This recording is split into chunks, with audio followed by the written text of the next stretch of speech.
Bienvenue sur le podcast Objectif Performance, le podcast pour construire son haut niveau. Toutes les 2 semaines, je vais interviewer des kinés du sport, prépa physique, coach ou autres, qui amènent et accompagnent leurs athlètes au plus haut. On parlera dans la première partie de leur parcours. D'où viennent-ils, où ont-ils étudié, voyagé et commencé leur carrière.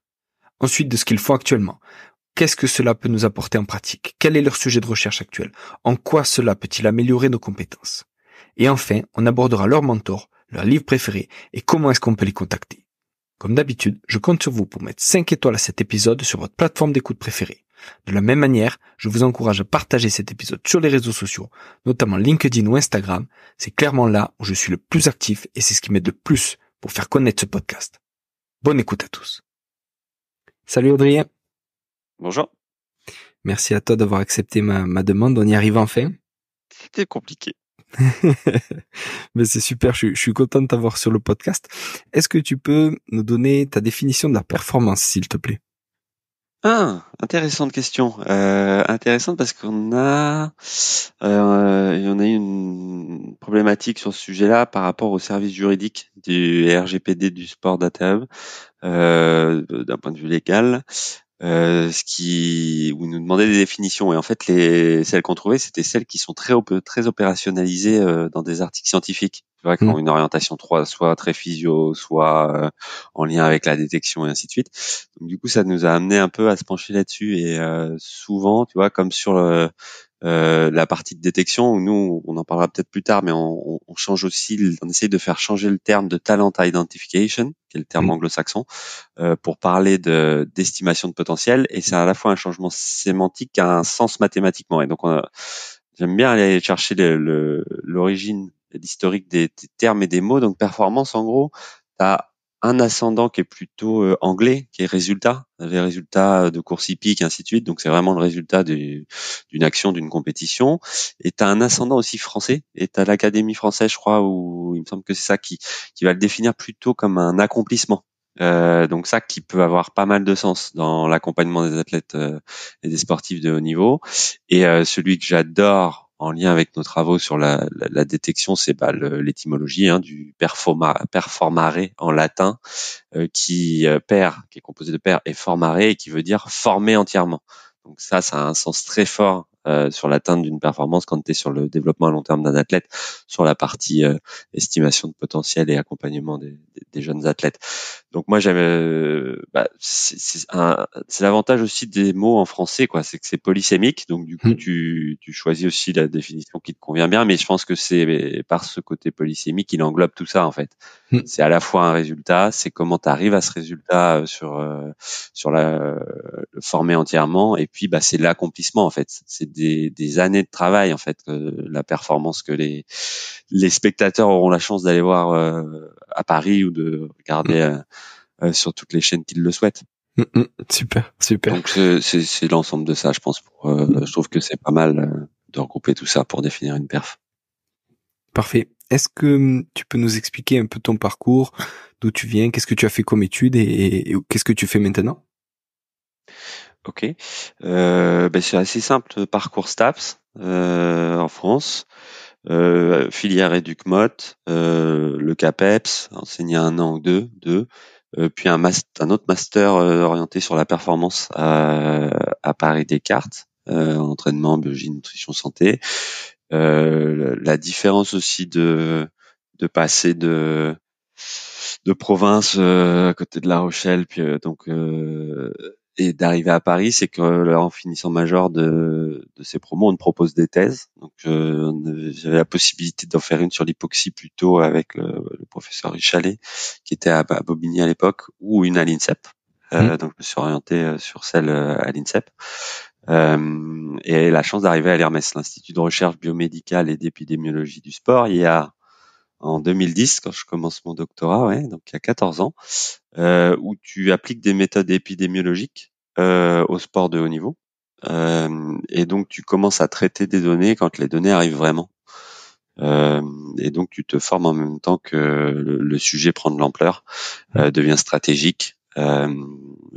Et puis, après le doctorat, la possibilité et la chance de travailler avec la mission olympique et paralympique qui nous sollicite au retour d'une délégation française qui passe à UK Sport chez nos meilleurs amis et ennemis anglais. Ils entendent parler de funnel de performance, de tunnel de performance. Et donc du coup, nous on avait un axe de recherche qui était sur les performances en fonction de l'âge, qui sont assez simples et qui marchent pour tout le monde. À la fois sur les performances comme sur tes capacités cardio-respiratoires, ton système rénal, cérébral. C'est qu'en fait, quand à partir du moment où tu vas commencer une activité, tu vas progresser, peu importe l'âge. Mais bon, si tu démarres à 1 ou 2 ans, bah voilà, tu vas avoir une phase de progression et puis tu vas atteindre un pic, éventuellement un plateau, et puis une phase de régression avec l'âge. Ça, malheureusement, on peut pas faire grand-chose vis-à-vis de ça. Tu peux maintenir plus longtemps et pousser ta courbe à la fois vers le haut et puis la décaler vers la droite pour vivre plus longtemps par l'activité physique et surtout plus longtemps en bonne santé. Et donc, à partir de cette modélisation-là, avec un collègue Andy Mark, on avait commencé à bosser sur comment on le rend utile pour le sport olympique. Et donc, la mission olympique et paralympique voulait identifier les athlètes. Et à ce moment-là, ils avaient mis le terme médaillables, qui ont des chances d'obtenir des médailles aux prochains Jeux olympiques. Et donc, on avait retracé l'ensemble de ces relations de performance en fonction de l'âge pour les médaillés olympiques, pour les champions olympiques, pour tous les sports, et on a créé des couloirs de performance. Et donc ça a permis de situer les athlètes français dans la trajectoire globale qu'avaient les médaillés olympiques. Donc c'était une première étape sur la visualisation des parcours individuels et des chemins individuels de perf en utilisant à ce moment-là que la performance pour les athlètes étrangers. Et puis on s'est rendu compte après, plein d'autres indicateurs ont découlé de cette approche. C'est tu peux ne pas être dans le couloir, mais si tu as une pente de progression importante. On avait identifié les taux de transfert aussi comme sujet clé, c'est-à-dire tu regardes tes performances sur le cycle olympique et tu regardes par discipline, par épreuve, éventuellement le taux de transfert. Toi, si tu es champion du monde en année N-1, en année N-2 ou N-3, quel est le taux de transfert des numéros 1 pour être champion olympique, pour être vice-champion olympique ou troisième ou quatrième, et de regarder en fait tous ces taux de transfert et tous ces jeux de possibles et de fournir. Et donc au fur et à mesure, on a alimenté les fiches athlètes pour la mission olympique, ce qui a permis d'ajouter à quel moment tu es médaillé en termes d'âge, d'historique, de regarder les sorties en compétition, et puis forcément après ça tu rajoutes de l'information, tu vois. Où est-ce que l'athlète s'entraîne, dans quel groupe d'entraînement, est-ce qu'il y a une densité de perf, quelle est sa capacité à retirer de la très haute performance en compétition, est-ce qu'il y a des patterns communs pour ceux qui sont multiples champions du monde ou olympiques ou pour les adversaires. Et donc ça a déroulé sur un grand nombre de questions, et c'est vraiment été un élément déclencheur pour nous parce que c'est ce qui on était un tout petit labo avec 3-4 personnes à faire vraiment de l'épidémiologie où on comptait les blessures, on appliquait les méthodes épidémiologiques sur le sport de haut niveau, et puis sur le côté sport santé aussi, et où là on a été mis en contact avec les staffs directement pour les accompagner sur des problématiques liées aux données.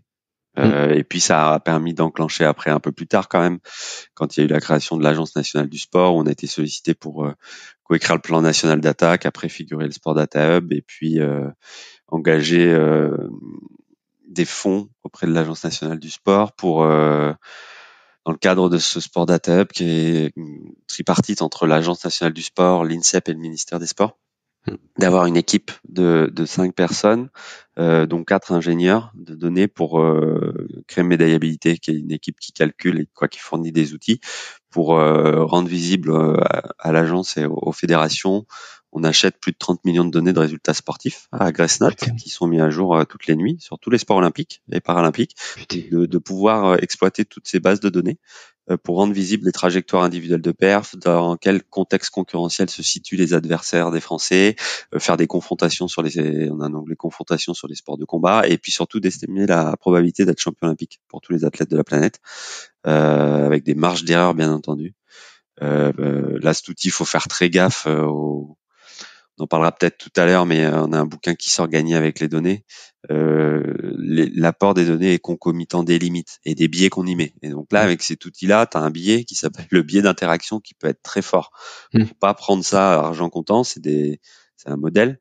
derrière, c'est des algos qui font des estimations avec des marges d'erreur. On n'a que les performances, tu vois, on n'a pas les blessures, on n'a pas les charges d'entraînement, on n'a pas donc c'est que à partir de ça. Donc c'est un outil en plus dans la boîte à outils pour venir compléter et aider à réfléchir sur les chances des athlètes français.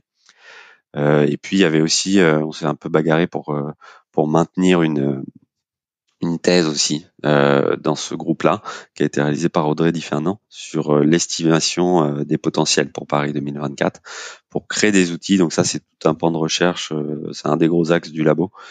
Créer des outils pour accompagner les fédérations à estimer les potentiels plutôt que de détecter de la perte dans les catégories jeunes, qui est un gros chantier. Et donc en France, tu vois, on est en train de monter avec des collègues.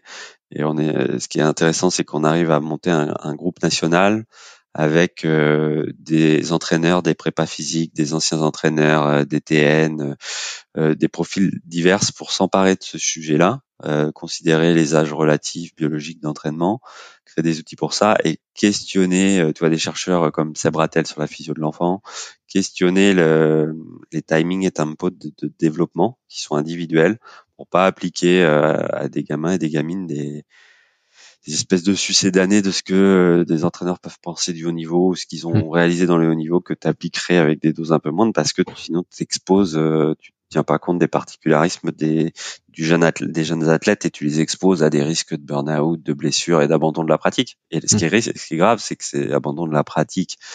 On a pu le constater en mettant des modèles de survie sur des données dans des fédérations, c'est abandon de la pratique en question.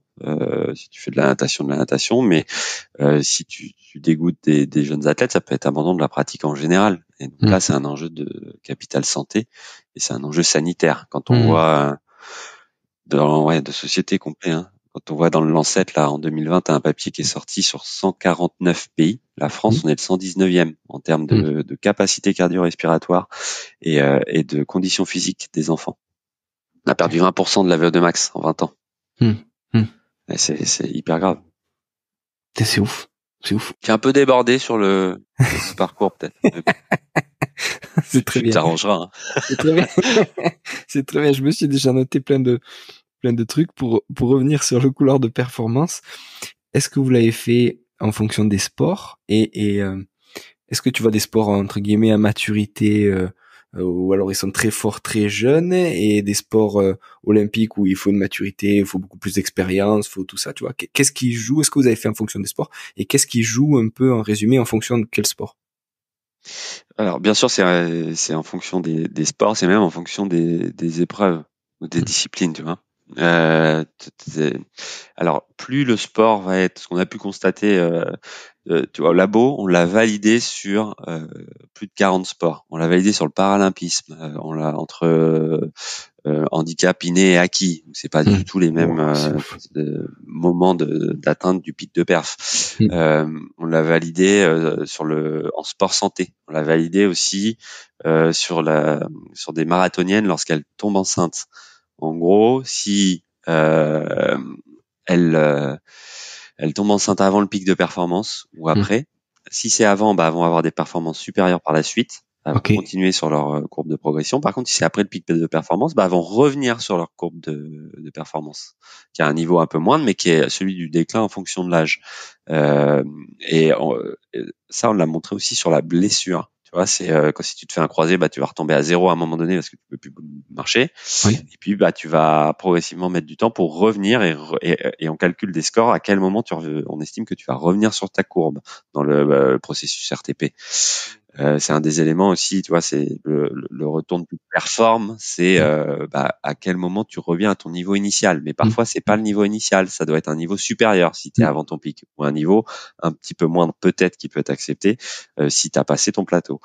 Donc oui, c'est par sport et donc le niveau de maturité, il va dépendre. Ce qu'on a pu constater, c'est si ton sport il est très dépendant, il est très physiologique, tu vois, si tu es sur du 50 mètres natation ou du 100 mètres en sprint, je dis pas qu'il n'y a pas d'autres paramètres, hein, mais où tu as une prédominance plus importante de ces paramètres-là, tu vas être sur les âges les plus précoces, autour de 21, 22, 23, 24 ans. Si tu passes sur des distances longues, si on reste sur de l'athlète, tu vas augmenter, tu vas passer à 24, 25, 26, voire 28 sur le marathon. Et on a fait des études aussi sur les l'ultra trail et les très grandes distances, tu vois, les grands dingues qui courent pendant une semaine, qui se font, et ben là tu décales encore plus.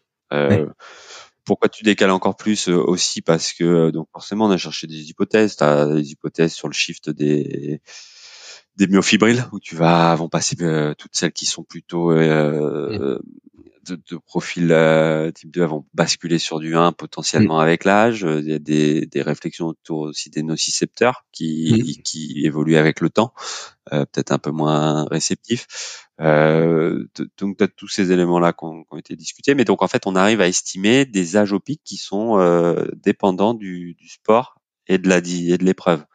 Ça va pas être le même pour un perchiste que pour un lanceur de marteau, et qui va pas être le même pour un sprinter non plus, entre le 200 mètres et le 400 mètres. T'as des différences, et puis on voit des évolutions aussi un peu dans le temps entre les médailles olympiques. Tu vois ça sur l'outil qu'on a construit dans le projet médaillabilité, tu peux le visualiser en fait sur les couloirs, le range de ceux qui ont déjà été médaillés olympiques, où est-ce qu'ils sont situés. Donc ça veut pas dire que si tu es en dehors de ce range, tu peux pas être médaillé, mais tout le travail en fait de d'estimation, que ce soit sur les estimations de potentiel, on l'évoque tout à l'heure, ou l'estimation de tes chances de bien figurer sur une compétition internationale. Tu as une phrase dans un bouquin d'un auteur que j'adore, dont je pense avoir lu tous les livres, Edgar Morin, et qui a fait un petit essai avec Pierre Rabhi, Frère d'âme, ça s'appelle. Et à un moment, ils te disent, il parle alors pas d'estimation dans le sport de haut niveau, mais de devenir de l'humain, des solutions possibles par rapport à notre planète et à ce qu'on pourrait faire. Et il te dit qui reflète la philosophie de nos travaux lorsqu'on met des algos pour estimer des choses, c'est le certain n'est pas sûr et l'impossible est probable. Et ça résonne bien ça en fait. Tu peux avoir une probabilité d'Armand Duplantis, attention spoiler, où il a 98% de chance d'être champion olympique, mais il peut quand même perdre. C'est pour ça qu'on regarde. Il peut se blesser, il peut être en contre-perf, il peut choper une gastro. Hier, on discutait avec les équipes de Santé publique France qui surveillent les leptos parce qu'il va y avoir de la natation. Le triathlon qui va être dans la Seine, donc t'as quand même des égouts qui se jettent dedans, donc ils peuvent et donc tu peux avoir, ça peut être les patients zéro dans le village, tu vois, et transmettre ce type de maladie, donc peut ou choper une gastro ou être malade, quoi. Donc le possible n'est pas sûr, l'improbable est possible, c'est vraiment ça, quoi. Je me souviens t'as des semaines olympiques qui sont organisées c'était organisé avant par la mission olympique et paralympique, maintenant par l'Agence nationale du sport, où tu regroupes les athlètes, les DTN, et puis tu as des thèmes. Et je me souviens, c'était les Jeux de Rio, et il m'avait demandé de faire une intervention sur les taux de transfert, tu vois. Genre, bah voilà, si t'es en athlétisme et que t'es champion du monde en N-1, voilà historiquement tous les taux de transfert qui existaient. Et il m'avait demandé, donc t'avais l'approche globale comme ça là sur tous les sports, que chacun puisse jouer avec l'outil et regarder et trouver ses taux de transfert. Mais t'avais toute une partie, la grosse partie de l'intervention, c'était sur les outsiders, tous ceux qui étaient en dehors de ces gros taux de transfert et de grosses probas, qui avaient été champions olympiques, pour dire oui, ok, c'est mieux si t'arrives en favori, mais en fait il y en a beaucoup qui sont passés par d'autres chemins. Et nous, ça nous a amené à réfléchir, quand on va discuter avec une fédé, on retrace, je sais pas si tu vois ce que c'est que les Sankey diagrammes, tu sais, c'est des espèces de flux qui transfèrent d'un état à un autre. Et donc, ce qu'on fait, on avait fait dans le cadre de l'ECSS, tu l'avais vu, tu sais, le panneau sur les judokas. Tu sais, chaque fil, chaque corde représentait un judoka. On avait fait une expo d'Ataviz.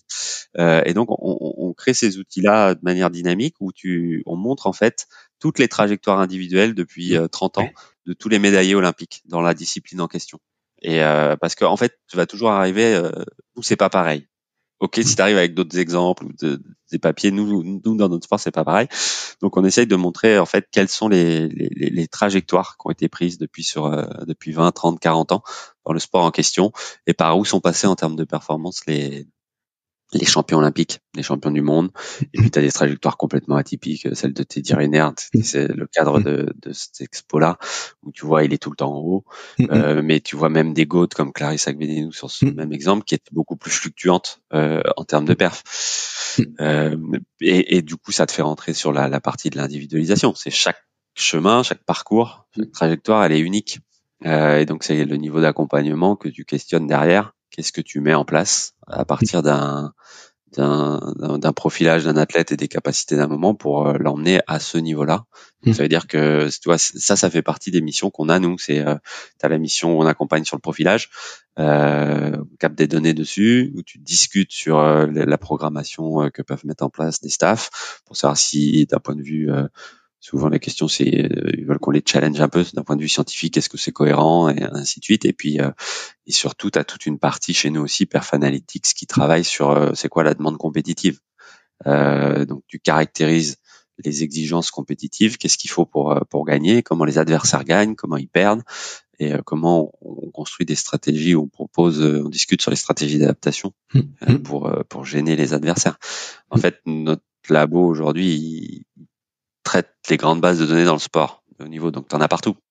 Tu en as sur le profilage, tu en as sur le monitoring, tu en as sur l'analyse de concurrence, tu as le projet de JU, il y en a sur les spécificités féminines, comment tu vas rentrer quand tu es sur des populations d'athlètes féminines, en plus le cycle menstruel, dans toutes ces cyclicités de charge d'entraînement, de récupération, d'aigus, de chroniques, tu as des données sur des sujets qui doivent te paraître peut-être sensibles, toi, plus particulièrement par rapport à ton profil sur le RTP. Sur le RTP, si t'as pas les données, le profilage en amont, quand l'athlète est pas blessé, et ce qu'il est capable d'envoyer en compétition, ça va être compliqué de dire à quel niveau il faut qu'il revienne. Tout en complément de tout le travail de ce qui se passe au milieu, avec une complexité quand t'es pas dans un centre d'intervention où tu vas avoir des moments où tu as à la fois les kinés, les réathlétiseurs, les prépas physiques, le retour dans le groupe. Et donc, si tu manques des éléments dans la continuité de ce qui est encaissé en termes de charge, si tu as un trou dans la raquette, ça va pas être très pertinent les modèles que tu peux construire sur quelle est la probabilité de risque si tu le mets en situation de compétition demain, l'athlète. Et justement, alors je rebondis encore. Tout à l'heure, tu nous as parlé de trajectoire individuelle de perf et de biais d'interaction. Et là, tu l'as déjà un peu abordé. Quand tu as un athlète en fonction de sa discipline, où justement vous avez vu quelle trajectoire a le plus de chances de mener à l'or olympique, est-ce que vous lui transmettez l'info? Est-ce que vous lui dites, ben voilà, toi ta trajectoire pour l'instant t'es là, donc t'en es loin ou t'en es près, et tu lui dis justement pour que ça interagisse dans le meilleur, ou est-ce que vous lui dites pas, vous en parlez juste au coach et à l'entourage, tu vois? Comment vous interagissez justement quand vous avez ces infos-là? Alors sur ces réponses en deux temps, nous on est plus en interaction avec les staffs. On crée des outils à leur demande ou à la demande de l'ANS. On interagit avec eux, on a un devoir éthique et déontologique, c'est de leur expliquer comment c'est construit, avec quelles données, avec quels choix qui ont été faits, quel biais on a mis dans toutes les étapes pour éviter ce biais d'interaction. Un biais d'interaction, c'est aussi tu vas donner trop de poids à un outil. Parce que tu as des capteurs, parce que tu as des algos de computer vision, parce que c'est dynamique et tu vois des données. Il faut pas que cet outil ait plus de poids que le ressenti. Faut pas que cet outil ait plus de poids que une autre analyse à côté. Ça, les directeurs de perf, les entraîneurs qui sont plus chefs d'orchestre, il faut que nous on leur insuffle ça, que c'est pas parce que c'est technologique et que ça peut être joli que ça a plus d'importance que d'autres éléments. Et donc on leur fournit ces outils qui sont bons. Tu vois, au début, on était sur outils d'aide à la décision, on est plus avec le recul sur des outils d'aide à la réflexion. ça fait l'effet, ça te questionne plus en fait, et t'améliores l'outil, et t'es dans une démarche itérative où tu te rajoutes un truc et puis autre chose et puis il faut d'autres éléments, et puis parce que vu que la perf elle est hyper complexe, multifactorielle, si tu veux accompagner, c'est forcément plus holistique, et donc tu vas rajouter des éléments tout en essayant de réfléchir au courant smart data, quoi. C'est comment tu minimises la captation d'informations parce que ça a un coût, et que t'as pas besoin d'avoir nécessairement des éléments qui seront peut-être moins utiles et qu'on rapporteront pas une grosse plus-value. Donc on leur fournit ces outils-là et c'est eux qui décident de comment ils l'utilisent, de si on reste sur les couloirs de perf et les estimations de niveau que l'athlète peut atteindre. Ça c'est à eux de voir s'ils communiquent ou pas. Donc ça c'est le premier élément de réponse. Un exemple, c'était avant les Jeux de Tokyo, avant qu'ils soient repoussés.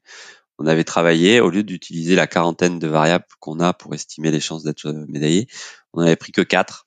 Et on avait construit un modèle, et donc c'était avec l'athlétisme, sur les données d'athlétisme. À l'époque, Florian Rousseau était le directeur de la perf de l'athlé. Et donc on juste le couloir, les pentes de progression, les taux de transfert. Donc peu d'éléments par rapport à ce qu'on utilise aujourd'hui, et on avait créé un modèle, et puis le score de précision était pas mal. Il s'était entraîné sur les 3 Olympiades précédentes, on avait un score qui était pas mal, et donc on sortait des prédictions pour l'athlétisme pour Tokyo, et donc on avait sorti qu'une médaille d'argent, Kevin Meyer, pour la France. Et donc au début le staff était plutôt d'accord, et au dernier moment on l'a pas soumis ce papier, parce qu'en fait Florian a réfléchi avec ses équipes et il s'est dit alors ouais, la Villeni par exemple, tu vois, de le booster en lui disant tu y es pas, il va le prendre réellement comme un challenge selon eux, et donc mais par contre de dire ouais pour d'autres tu t'es pas invité ou tu y es pas, ça va créer des problématiques, et puis ça va créer des problématiques, c'est toujours la même, c'est les médias vont s'en emparer. Et donc, une équipe française estime qu'une médaille d'argent pour l'athlétisme à Tokyo, donc ça allait créer plus de bruit et de bordel que de support qu'on peut fournir. Donc, on l'a pas sorti ce papier. Okay. Ça, c'est la première partie. Et la deuxième, en fait, le dérivé de ces trajectoires individuelles, c'est notre travail sur comment on accompagne les fédés à estimer des potentiels. C'est-à-dire comment on va créer des outils pour recalibrer les performances en fonction de l'âge relatif, de l'âge biologique, de l'âge d'entraînement, et comment on va prolonger la courbe, parce que tu as qu'un début de courbe en fait sur les jeunes athlètes. Et donc en fait notre démarche elle est complètement inverse, elle n'est pas de dire ce jeune athlète là il a une grande chance d'appartenir aux typologies de trajectoire de futurs champions olympiques. Il a des pentes de progression intéressantes à des moments clés. Il a un historique de pratique dans l'activité qui est moindre. Il a une pratique délibérée jeune qui est plus conséquente. Il a donc un développement d'un socle plus intéressant. Il est en retard de maturité vis-à-vis des collègues. Donc il a un gros potentiel. Notre travail, il est pas là. Notre travail, il est de fournir les outils dans l'autre sens. Attention, vous êtes en train de louper tous ces individus-là, parce que vous vous focalisez uniquement sur la performance à ce moment-là, à l'instant T. Vous regardez uniquement des trajectoires de perf, et parfois pas que pas les trajectoires, pas la cinétique, pas d'où ça part, mais vous regardez des niveaux de perf de jeunes athlètes à ce moment-là, et vous êtes en train de comparer des individus qui ont des âges relatifs très différents. Tu vois, dans des catégories U16, U14, U16, tu peux avoir 1 an et 364 jours d'écart entre deux enfants. Et c'est pas rien sur ces périodes-là. Et tu peux en avoir qui ont passé le pic pubertaire et d'autres qui sont avant. Et un qui s'entraîne dans ce sport depuis 1 an et demi et l'autre depuis 8 ans. Donc du coup, c'est ouvrir déjà sur ces éléments-là. Et les outils, tu vois, qu'on peut fournir, c'est à partir de quelques éléments de performance, de fournir les 500 trajectoires possibles, de modéliser les 500 trajectoires possibles par rapport au point historique et cette relation âge et performance. Donc les 500 possibles de cet individu-là, et de fournir une probabilité d'appartenance à des trajectoires. Est-ce que c'est un individu qui est sur quelle est sa probabilité d'être sur une trajectoire de t'es pas exceptionnellement fort mais tout au long de ta vie, parce qu'en fait quand on regarde ces données-là, on les a sur plus de 100 millions de données en athlée, en natation, on l'a fait en aviron, on l'a fait dans beaucoup de sports, et on a toujours 4 typologies de trajectoires identiques. C'est en gros, t'as ceux qui sont pas très bons tout le temps. Donc ça, ceux-là, ils sont bien identifiés, il n'y a pas de souci. Ils continuent la pratique, ils s'amusent. T'as ceux qui sont fort jeunes, mais qui vont s'écrouler, qui au moment de clé de transition du pic de vélocité de croissance, donc du pic pubertaire, au moment clé de la transition 17-18 ans, là, qui vont pas réussir à continuer à progresser et qui vont s'écrouler. La problématique, c'est que beaucoup d'argent sont engagés sur ces individus-là parce qu'ils sont fort jeunes.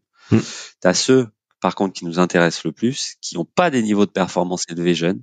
Par contre, qui s'y poursuivent et que tu les maintiens dans une structure tu les mets dans une structure de haut niveau, c'est ceux-là qui ont les plus hauts niveaux à l'âge au pic. C'est ceux-là qui ont la plus grande probabilité d'être champion olympique. Et donc notre travail, c'est comment ces individus-là ne sont pas dégoûtés de la pratique parce que pas considérés. Pas considérés parce que souvent c'est ceux de fin d'année. Souvent c'est ceux qui sont les moins matures. Et en fait, quand tu discutes de ça avec des fédés, que tu crées des outils qui leur montrent ces individus-là, où tu recalibres les pairs. C'est tout con, hein, en fonction de l'âge relatif, tu regardes la relation qu'il y a pour celui qui a 10 ans, 10 ans et 1 jour, 10 ans et 2 jours et 3 jours. Tu regardes le niveau de perf, ça te crée une relation. Et cette relation, tu l'appliques sur l'ensemble de ta population. C'est-à-dire que le gamin qui est né en décembre, eh ben lui, tu vas lui remonter son niveau de watts sur l'ergomètre. Celui qui fait de la natation, tu vas lui enlever des millisecondes parce que tu as compris la relation de l'âge relatif dans sa catégorie d'âge. Et ça, tu le fais pareil sur le niveau de l'âge biologique. Tu calcules à quel moment, quelle distance il est de son pic pubertaire, à 1 an, 2 ans, 3 ans, 4 ans, et tu vas mettre en abscisse, en fait, au lieu de mettre 10 ans et 1 jour, ainsi de suite, tu vas le centrer par rapport au pic pubertaire. Il est à pic pubertaire moins 3 ans. Moins 2 ans et 360 jours et ainsi de suite. Et tu regardes la relation, pareil, et là tu recalibres. Et en fait, ça te fait remonter des individus qui sont loin des scopes. Et du coup, ça questionne sur mais pourquoi en fait lui on n'investit pas sur eux. Ok, d'accord. Donc du coup, et donc du coup, ce qui va être important après, bah ouais, c'est cet individu-là, si on le met dans la structure, on va regarder sa capacité de compréhension des tâches, on va faire du profilage psycho, tu vois, ça ouvre le monitoring. Du coup, il faut qu'on fasse attention aux charges encaissées, puisque l'individu est dans le même groupe, mais il est plus jeune, donc il va répondre différemment. Il faut prendre, alors ça, c'est pareil, tu as beaucoup de littérature dessus. La période de pic de croissance naturelle, pic de vélocité de croissance, elle est cruciale sur tout ce qui va être maladie. Les pathologies qui sont liées à la croissance. Si tu maintiens une charge équivalente, tu vas les exposer à un bien plus grand risque. Et notamment les individus qui ont des timings et des tempos rapides. Ceux qui sont plus précoces et qui vont vite sur l'atteinte de leur pic, donc prennent leurs 10-20 cm très rapidement, ceux-là, ils sont à grand risque. Ce qui est logique, hein. Ces âges biologiques relatifs et d'entraînement, c'est logique. C'est juste peu employé de manière massive pour éviter de louper des potentiels. Donc, tu vois, notre support là-dessus, il est vraiment dans ce champ-là. C'est pas lui, il a une trajectoire, il faut le prendre. C'est attention aux individus que vous êtes en train de louper, parce que tu as ce qui s'appelle l'underdog effect. C'est si tu maintiens des individus de fin d'année, parce qu'en gros, l'effet de l'âge relatif, le RAE dans la littérature anglo-saxonne, tu le retrouves dans tous les sports. Tu as plus d'individus nés en début d'année qu'en fin d'année. Par contre, si tu regardes les champions du monde et olympiques, c'est à l'équilibre. Tu as autant d'individus de fin d'année que de début d'année. Ce qui se passe, c'est que tu as un phénomène de compensation dans le transfert au moment de basculer dans la transition 17-18 ans, où c'est les individus de fin d'année qui ont été maintenus dans des structures ou qui sont passés par d'autres voies. En fait, eux, ils sont adaptés avec autre chose. Donc, quand ils rattrapent leur retard de maturité, parce que la maturité, c'est pas juste un retard sur des capacités physiologiques et musculaires. C'est aussi de la coordination neuromotrice, c'est aussi des capacités de compréhension de la tâche, c'est aussi des capacités psychologiques différentes. Avec la maturation, c'est pas la croissance. La maturation, c'est l'atteinte du 100% de tes capacités d'adulte. Et donc, du coup, bah, t'as plus de capacités sur tout. Et donc, quand tu atteins ça, tu rattrapes ton retard. Ces individus, ça s'appelle l'underdog effect, c'est ceux qui ont le plus grand taux de conversion pour passer professionnel, pour être MVP dans les ligues américaines, pour être multiple champion du monde ou olympique. Donc, l'enjeu, c'est de pouvoir leur donner la chance d'accéder à des structures qui vont les accompagner vers le haut niveau. C'est pour ça que nous, on parle d'estimation de potentiel. On estime avec des marges d'erreur toutes les trajectoires possibles, d'appartenir à tel groupe, on estime des performances s'ils avaient le même âge relatif, s'ils avaient le même âge biologique, s'ils avaient le même âge d'entraînement. On estime le poids d'autres variables sur l'atteinte de niveau de performance. Donc on parle de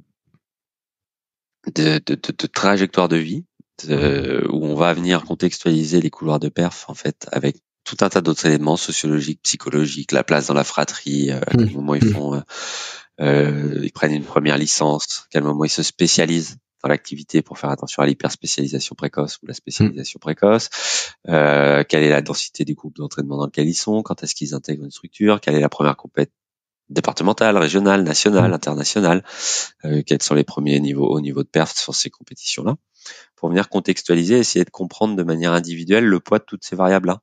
Est-ce qu'ils sont ruraux ou urbains, est-ce qu'ils ont des frères et des sœurs, est-ce que les parents pratiquaient, quelle est la place du sport dans la famille, quelles sont leurs premières blessures, tu vois, on va essayer d'apporter de l'information sur ces trajectoires-là pour justement venir enrichir et veiller aussi sur l'impact que ça peut avoir et que ça a une résonance hautement individuelle, ça.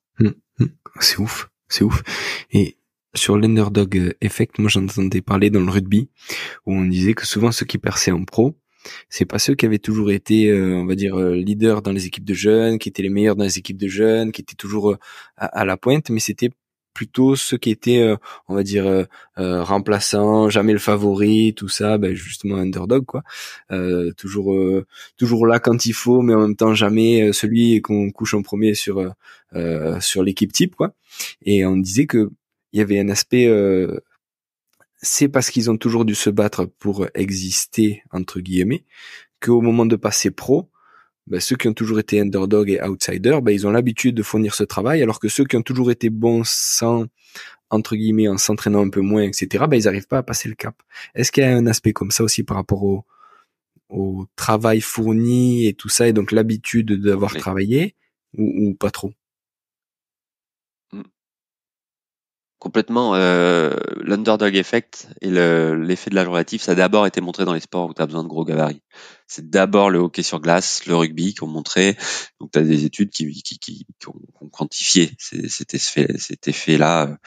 Et donc dans le rugby, et derrière en fait tu as des études qui vont essayer d'identifier les caractéristiques de pourquoi, comment ils s'en sortent. Et donc les notions de résilience sont hyper importantes.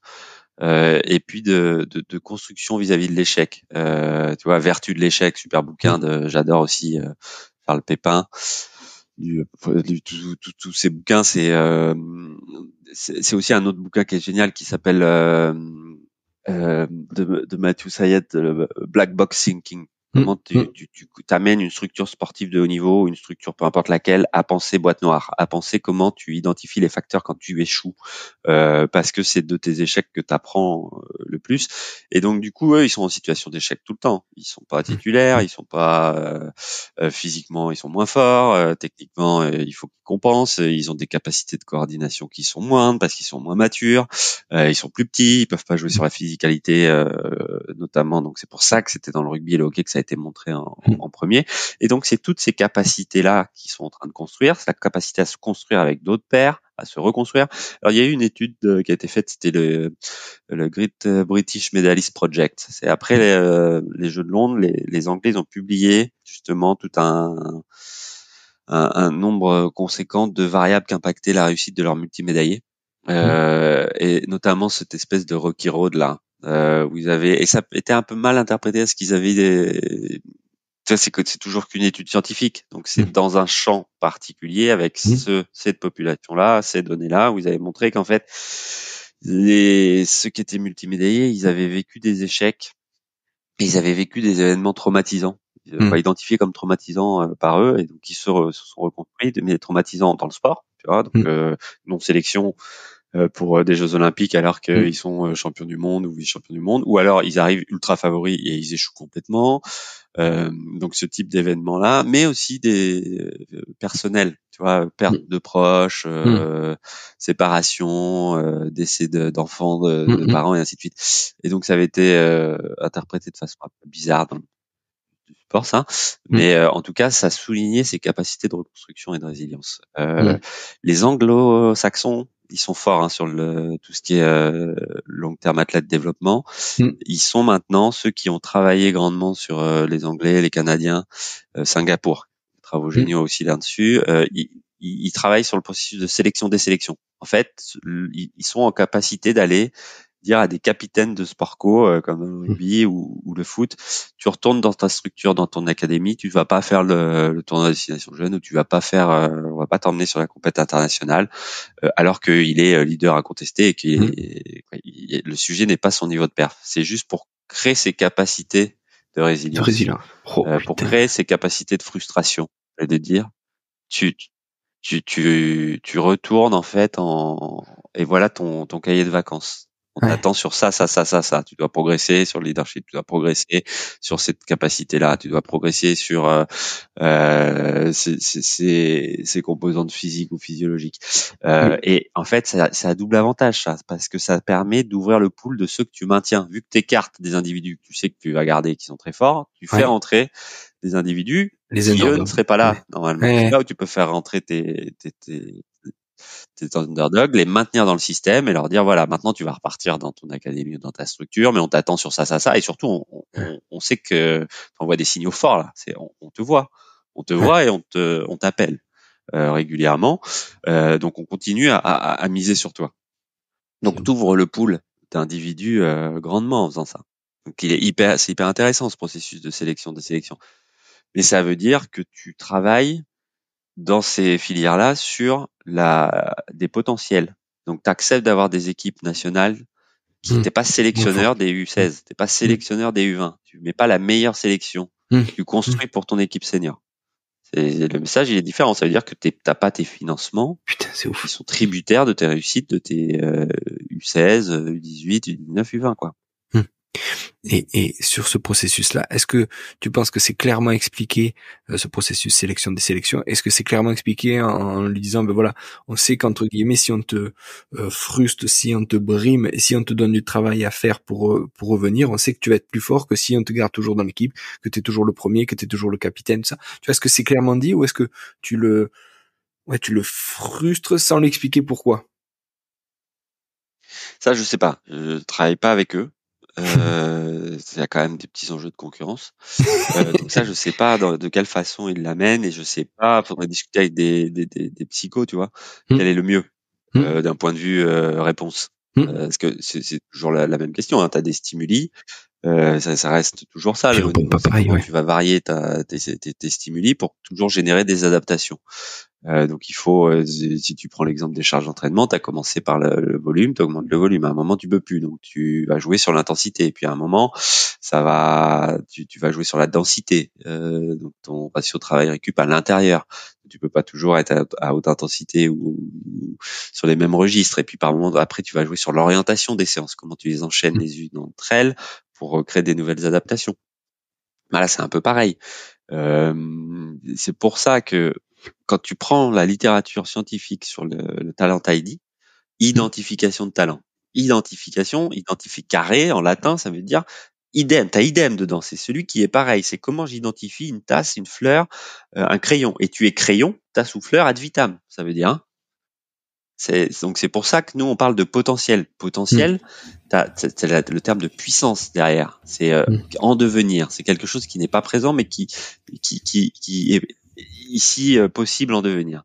Et à talent, à identification, ils ajoutent talent. Mais talent, t'as pas plus nébuleux comme terme. T'as les notions d'inné, d'acquis. Tout le monde doit se planquer derrière. Il l'a pas. C'est pas le bon environnement. Et puis il y a pas le truc. Donc c'est pour ça que nous on préfère parler d'estimation de potentiel. Et on essaye de faire changer le terme pour aussi éveiller sur ça. Et donc du coup tu es obligé d'embrasser super large. Tu vois, t'as ces capacités psychologiques, mais t'as aussi des travaux sociologiques qui sont extrêmement éclairants sur les variables sociologiques qui sont associées à la réussite future. Tu vois, Fabien Hall, Suisse. qui travaille, lui, il a fait des travaux, il a montré sur les jeunes Suisses en hockey sur glace que ceux qui étaient en NFL, c'est ce que tu évoquais tout à l'heure, tu avais beaucoup qui étaient benchés, qui étaient sur le banc. Mais dès lors que le coach leur explique pourquoi et leur porte de l'attention et leur donne les significations et les justifications de pourquoi ils sont sur le banc, ce qu'ils attendent en termes de développement, quelles sont ces marges de progression, et ben c'est ceux-là qui t'en as plus qui sont draftés de cette population-là que ceux qui sont très forts dans les catégories d'âge. Il y a un constat qui fait mal, hein. T'as aucun entraîneur ou staff, là, la dernière fois c'était sur un séminaire en athlète, qui sont d'accord avec ça quand tu leur présentes. Une étude, méta-analyse, faite par Gulich, Bars, McNamara, les 3 GOAT de la détection, du talent de génie. Donc, sur près de 40 000 athlètes dans les sports olympiques, ils ont analysé les performances jeunes et les performances seniors. T'as que 2% d'individus qui se retrouvent dans les deux groupes. C'est des populations disparates. Tout le monde va te dire non, nous c'est pas pareil. Ah non, mais non. Alors les sports de combat, t'as un pourcentage plus élevé. Et forcément, plus tu vas te rapprocher. Si t'es junior, c'est des U21. Bah forcément, tu vas avoir très un proche plus du grand niveau pourcentage de ceux qui sont champions du monde, jeunes. Bien entendu, c'est logique, mais plus tu vas reculer, plus c'est loin. Et sur les sports olympiques, t'es à 2%. Donc ça c'est pour faire passer ça, il faut que tu rentres dans les données de l'activité, leur montrer justement toutes ces trajectoires individuelles et que tu es sur des pourcentages faibles. Et donc nous, on a posé un terme, c'est celui du paradoxe de la réussite précoce. En fait, c'est une vraie discussion que tu as à chaque fois. Tu rentres et les gens sont pas d'accord avec toi, mais ce qui est bien pour discuter. Tout le monde est d'accord, on se fait chier. Il n'y a pas besoin d'argumenter. Ce paradoxe, c'est que tu as des taux qui sont entre 2 et 20% de transfert entre des jeunes qui vont être au très haut niveau et tu le retrouves dans tous les sports, hein. Sur le tennis, sur d'autres, c'est des taux qui sont assez faibles. Par contre, paradoxe, parce que ceux qui montent sur des boîtes dans les catégories jeunes, qui sont champions du monde jeunes ou Jeux olympiques de la jeunesse, ainsi de suite, ils augmentent leur probabilité d'être champions du monde olympique plus tard. Donc, tu as ce paradoxe-là. Et en gros, ces taux de conversion très faibles, tu les retrouves parce que tu regardes juste des performances à un instant T. T'as un super papier qui a été fait par une équipe italienne, Brustio et Boccia, et le titre en anglais là, il est assez génial, c'est ne pas jeter le bébé avec l'eau du bain. C'est sur les données de performance en natation jeune. En fait, il te montre la même chose, c'est que les performances percées à l'instant T, en fait, ne prévalent de rien sur une réussite future. C'est pas parce que tu es performant jeune que tu vas te retrouver en finale des championnats du monde ou d'Europe ou olympique. Par contre, les cinétiques de progression, elles renseignent beaucoup plus de ça. Si tu es en capacité de progression et que tu as des grandes pentes de progression, et surtout que la différence qui monte, c'est que ceux qui vont atteindre le haut niveau, c'est ceux qui n'atteignent pas de plateau aux alentours de 16, 17, 18. Okay. Ceux qui continuent à progresser à ce moment-là. Et donc, c'est très lié. En fait, tout est extrêmement lié. Si tu commences l'activité très tôt, tu te spécialises très tôt, tu as le risque de blessure, de surutilisation et de burn-out. Mais en plus, vu que tu as encaissé beaucoup plus de charges d'entraînement, tu sais, c'est le jeu l'exemple que Martin Buchette prend du dentifrice. Dans le haut niveau, en fait, vu que tu as déjà vachement utilisé ton dentifrice, bah, sur la fin, tu es vraiment obligé d'être très précis et donc de bien le squeezer. Et ben là, c'est pareil. Ceux qui ont les capacités de progression sur ces transitions essentielles là dans cette catégorie d'âge, tu as aussi le plus grand taux d'abandon de pratique, hein, mais c'est parce que aussi tu as un choix à faire entre le scolaire, le sport de haut niveau ou pas. Et ben c'est ceux qui ont moins d'historique et qui se sont spécialisés plus tard. Et là, c'est pareil, personne ne va être d'accord avec ça. T'en as plein qui sont en opposition parce que t'as les exemples des sœurs Williams, t'as l'exemple de Tiger Woods, mais la majorité, c'est de la spécialisation plus tardive. Nous, c'est ce qu'on constate quand on fait des études de tous les médaillés olympiques depuis le début pas depuis le début des Jeux, mais depuis les 30-40 ans de ces profils-là. C'est ouf. Et alors, je reviens sur un truc que tu as dit tout à l'heure. On a parlé de blessures et de couloirs de performance. Est-ce qu'il y a des sports où tu as remarqué que des grosses blessures type ligament croisé ou quoi permettaient justement, on va dire des courbes avec des trajectoires où il y a une grosse blessure type croisé permettait de rebondir encore plus haut. Tu vois, j'avais entendu ça dans le ski où on disait, en gros, on disait ça à des patientes, si tu t'es pas fait de croisé, tu seras jamais médaillé, tu vois. Est-ce que c'est vrai suivant le sport ou pas? Ben, c'est le très bon exemple le ski parce que alors on a fait un papier qui va dans ce sens sur l'historique de toutes les blessures de croisés dans le ski et les équipes de France. C'était Ok. Malaïda qui avait réalisé ce papier. On avait donc modélisé les trajectoires de paire. Et un des résultats, c'était qui a été interprété dans ce sens-là, c'est le groupe qui s'était fait les croisés avait des niveaux de performance plus élevés. Ok. Parce que ils se faisaient Ok. le croisé globalement avant l'âge au pic. Ah, c'est ça qu'il Et faut pas donc oublier. après, ils devenaient plus performants. En fait, tout le monde revenait sur sa courbe. 100% revenait après. Et Mm. donc, pareil, hein, tu sais, t'as des résultats, et puis t'as la partie discussion où tu discutes les résultats. Donc là, avec les médecins de l'équipe de France, Nicolas Coulmy, leur référent scientifique, c'est, il y avait aussi, eux, ils avaient discuté avec les athlètes. C'est aussi t'es dans une machine à laver dans le sport de haut Mm. niveau, t'as des compètes tout le temps en déplacement et ainsi de suite, et stages de préparation, ça s'enchaîne. Ça leur permet de souffler aussi. Et Mm. ça leur permet de rééquilibrer si jamais tu vois tu n'as pas forcément le temps dans des saisons qui sont toujours longues Mm. d'avoir un vrai temps de développement Mm. de certaines capacités et donc du coup ça permettait aussi de reposer un peu le plan d'entraînement et de dire Mm. bon voilà qu'est-ce qu'on n'a pas le temps ou pas eu le temps de faire et qu'est-ce qu'on souhaite développer en plus sur cette phase-là où on sait que pendant 6 mois Il va falloir bosser. et les athlètes faisaient remonter comme information déjà ça y est je suis dans le gang des Mm. croisés Mm. c'était une espèce de ce que tu évoquais Le croisé et crew. puis et deux je vais pouvoir souffler quoi. Ouais, exactement et deux je vais pouvoir souffler Ok, par putain. rapport à ces rythmes effrénés et donc cette étude avait montré ça ouais. Alors elle a été interprétée comme tu te fais un croisé, tu es dans le groupe Mm. des champions du monde et olympiques et tu vas avoir un niveau de perf plus important après. Mais Mm. c'était juste dans la relation AG-perf, c'est que les croisés intervenaient dans la majorité des cas avant le pic, Mm. l'atteinte de l'âge au pic. Et sachant ça, Avant la phase de progrès. ouais. Et sachant ça, et en ayant parlé du processus de sélection des sélections, est-ce qu'il y aurait pas un avantage, alors faut voir avec les coachs et tout ça, à couper certains athlètes à certains moments, justement pour qu'ils puissent rebondir, pas qu'ils soient blessés, mais leur dire, voilà, tu vas faire au lieu de t'entraîner que sur le ski, je sais pas, avant ton nage au pic, on va te mettre pendant 2 ans, tu vas toucher à tous les sports possibles, de glisse ou autre, tu vas faire de la PPG, mais tu vas pas te spécialiser pendant 2 ans, tu vas toucher à tout pour qu'ensuite tu sois encore plus fort sur ton truc, tu vois. Ouais, mais ça, tu vois, c'est quelque chose qui serait génial. Nous, on commence sur une bagarre en ce sens. Mm. J'évoquais tout à l'heure là avec les collègues pour créer un groupe national sur la détection et l'accompagnement à long terme de développement du jeune athlète. Mm. Le rêve, si tu prends que le gamin il prenne une licence et il va prendre une licence au judo, mais en fait ça va être un pass multi-sport quoi. Mm. Il va Mm. apprendre, t'auras l'apprendre à courir, apprendre à nager, apprendre à grimper, apprendre à pédaler pour développer le socle des capacités Mm. motrices, éviter la spécialisation trop tôt, qui s'amusent en fait, qui sont dans un schéma de réussite Mm. et qui poursuivent. L'enjeu est là. Hein. Il est de former, de pouvoir estimer les plus grands potentiels, mais il est aussi de créer une nation plus sportive, parce qu'on en est loin.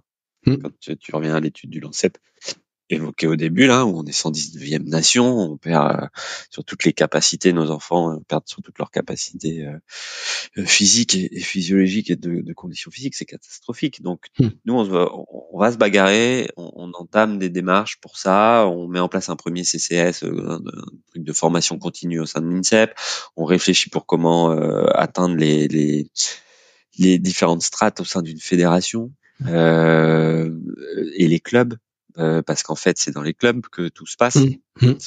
au tout début parce qu'il y a un vrai enjeu de multi-activité. Euh, ça et ce processus de sélection, désélection, d'ouvrir sur d'autres sports, c'est aussi les fédérations en fait elles réfléchissent aussi en termes de nombre de licenciés, donc elles veulent Mm. pas perdre des licenciés. c'est très normal. compliqué de pouvoir. Personne n'a réussi à mettre ça en place.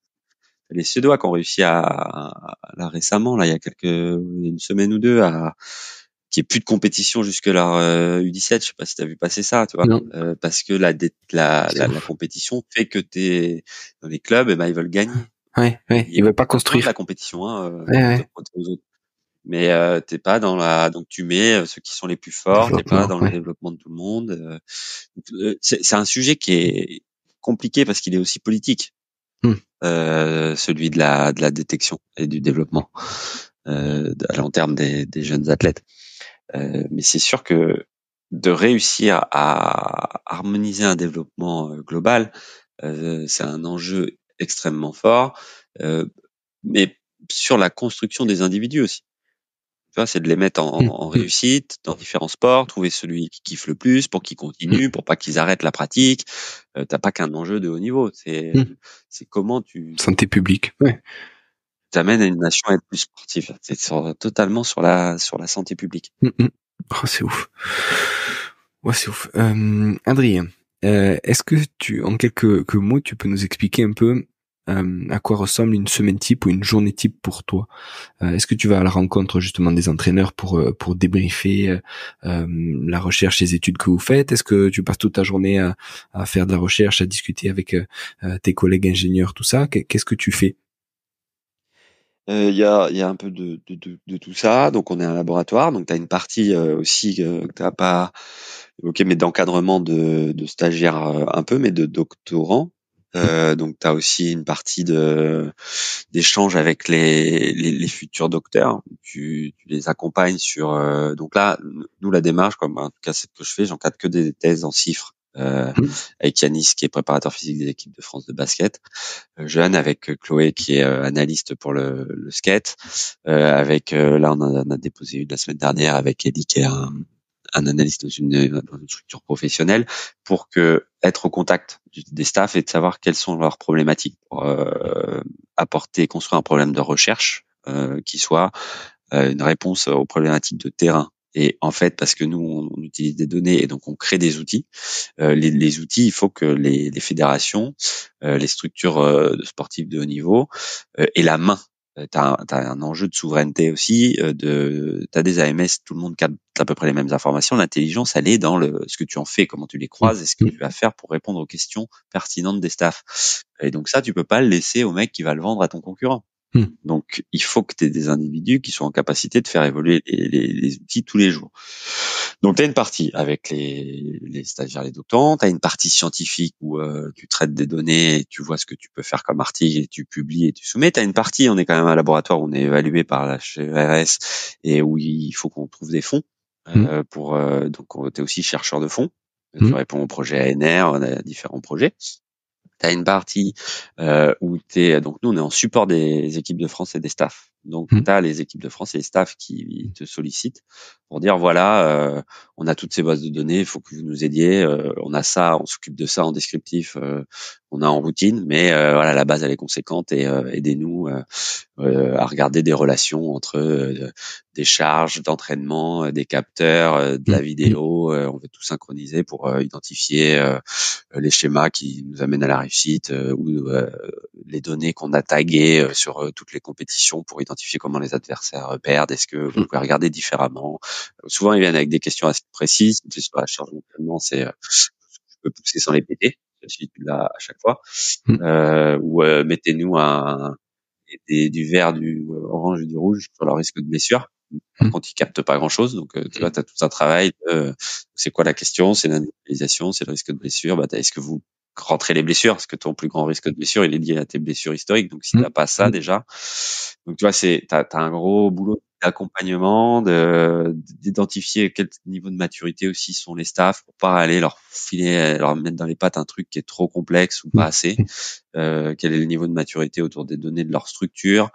T'as aussi une partie de médiation scientifique, donc à la fois par des confs, tu vois, des podcasts où on en fait, on est très sollicité, donc on beaucoup moins par rapport aux demandes ou de confs et ainsi de suite, mais tu dois aussi échanger avec tes collègues. T'as une partie de veille énorme scientifiques, des articles qui sortent, veille sur de discussions avec les structures professionnelles à l'étranger, les franchises américaines, tu vois, sur les données et l'utilisation, c'est quand même des grands oufs comme le foot anglo-saxon. Donc c'est important d'avoir des connexions.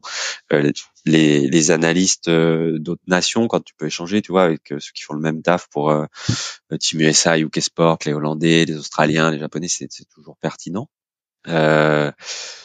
Et puis, tu as des sollicitations très ponctuelles de staff qui viennent et qui veulent que tu les aides sur un truc, sur un autre, et tu as un maintien de tous les outils. Donc c'est pour ça qu'on est un certain nombre au labo qui sont déployés auprès des fédérations.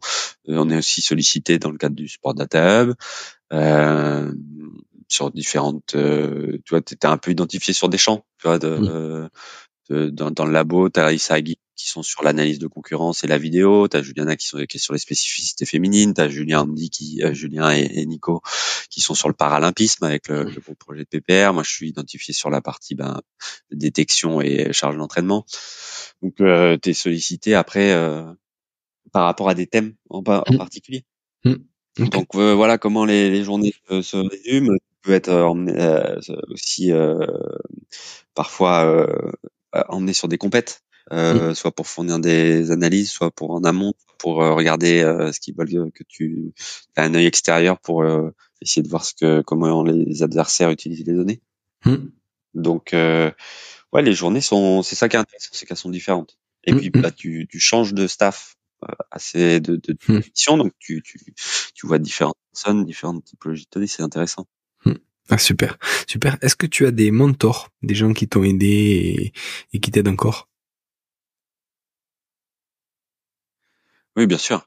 Mais déjà d'avoir pu arriver à l'Hermès, c'est le professeur Toussaint qui dirige le labo, qui est donc petit profil cardiologue. Il a fait sa thèse de sciences à Harvard. Il était en équipe de France de volley. Et il a lui, tu peux arriver avec des données là récemment sur une étude sur des counter movement jump, des données du test de Martin, le 15-30, de VO2 max, de détente que tu mets en fonction de l'âge biologique et de qui va être drafté, qui a été drafté en NBA ou joue en pro par la suite et ceux qui sont à des niveaux moindres.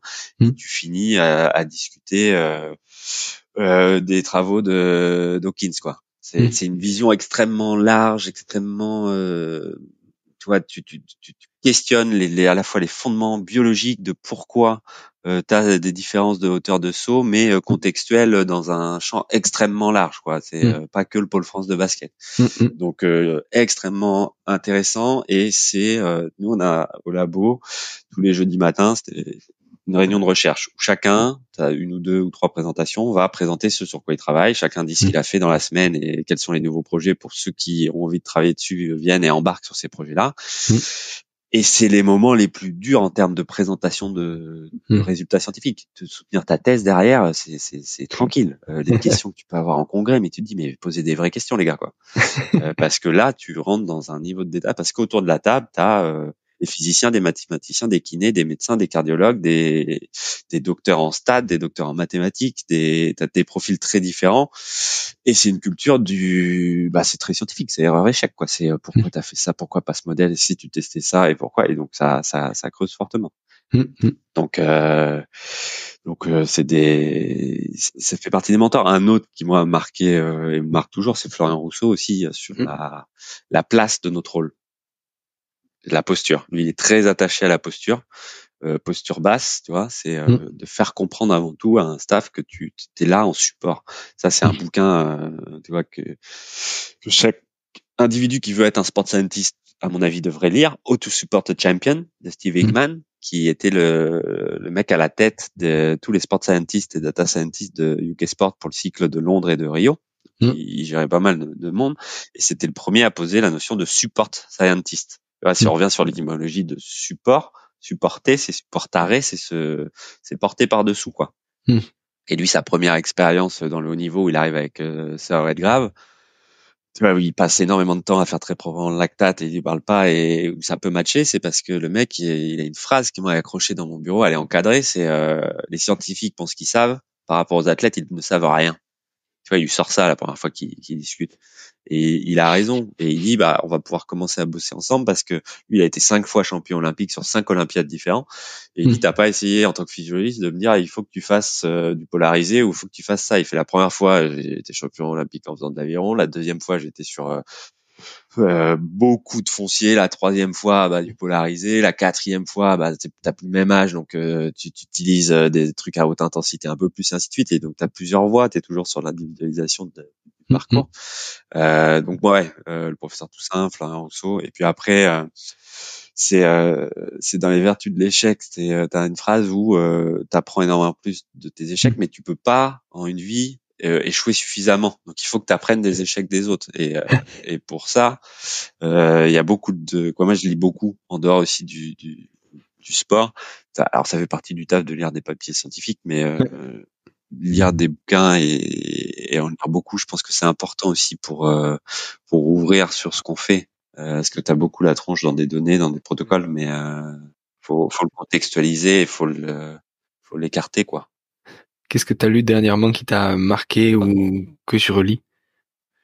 Bah, les auteurs qui m'ont marqué, accompagné, c'est aussi lié au cursus, tu vois. Staps et Duc Mott, au début, t'avais Michel Serres aussi, Ramon, donc assez important. Edgar Morin, ça m'a marqué beaucoup. Introduction à la pensée complexe, mais ou la voix, mais ces derniers bouquins surtout, c'est beaucoup moins complexe, tu vois. Les c'est les leçons d'un siècle de vie, encore un moment. Le dernier bouquin, un de ces derniers là, encore un moment. Celui-ci, je l'ai lu, ouais, il y a 2-3 mois. Il m'a marqué parce que c'est toute son expérience pour la suite en fait de ce qui peut se passer.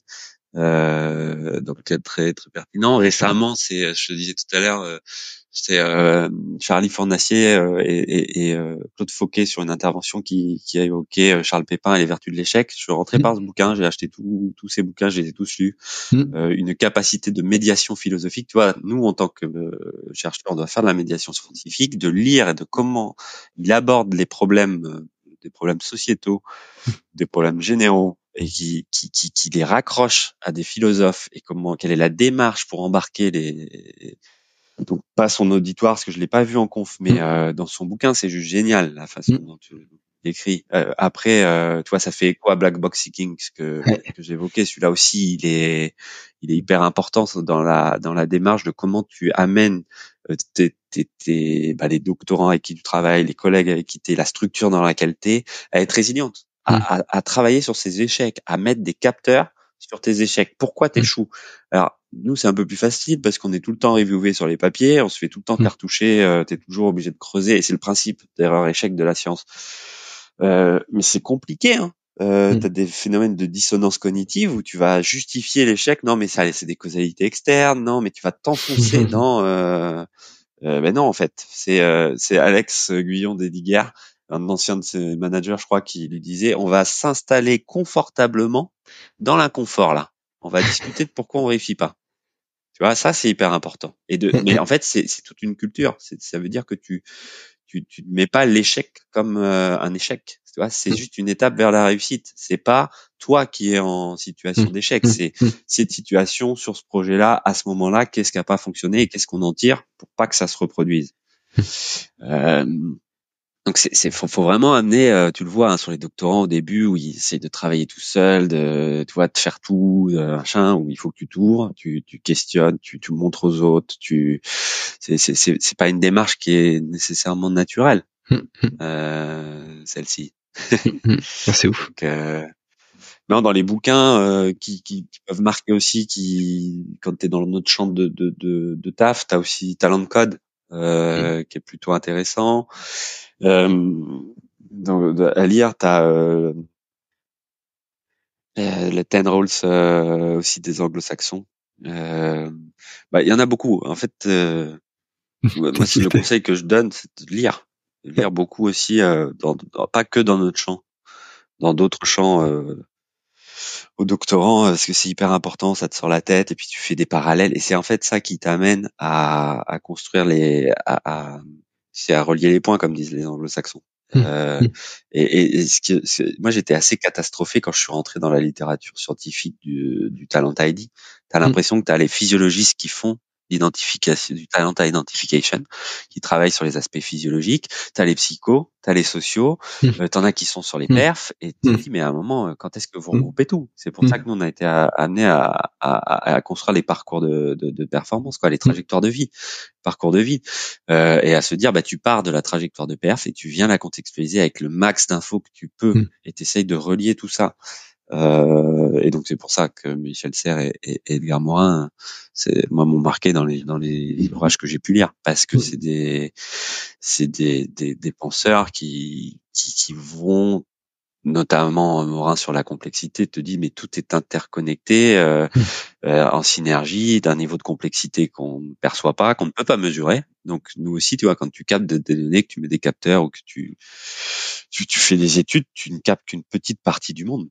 Une toute petite partie de la complexité de ce qui va faire que cet individu-là fait une perf ou se blesse. Et donc, faut être très humble vis-à-vis de ce que tu captes et de ce que tu peux apporter comme élément. Top. Adrien, avant-dernière question, où c'est qu'on peut te joindre si on a des questions? Alors, je sais que là, tu vas être un petit peu occupé dans les prochains mois. Voilà, s'il y en a qui veulent te poser des questions, entrer en contact avec toi, à partir de quand ils peuvent le faire et par quels moyens ils peuvent le faire? Ils peuvent le faire. Alors, j'ai mon mail qui est accessible sur le site de l'INSEP, pseudo@insep.fr. Ils peuvent le faire par différents médias, LinkedIn ou Twitter ou Instagram. J'essaye de répondre à chaque demande. Par contre, le temps est fluctuant selon les occupations. Mais j'essaye de répondre à tout le monde parce que c'est important. Je pense qu'on a aussi un devoir quand on est un labo, de formation. Donc que ce soit des collégiens, des lycéens ou des demandes pour encadrer des thèses, essayer de répondre à toutes les demandes ou d'orienter vers les personnes qui semblent correspondre vis-à-vis de la demande. Top. Et dernière question, comment toi tu construis ton haut niveau? Alors comment construire ton haut niveau?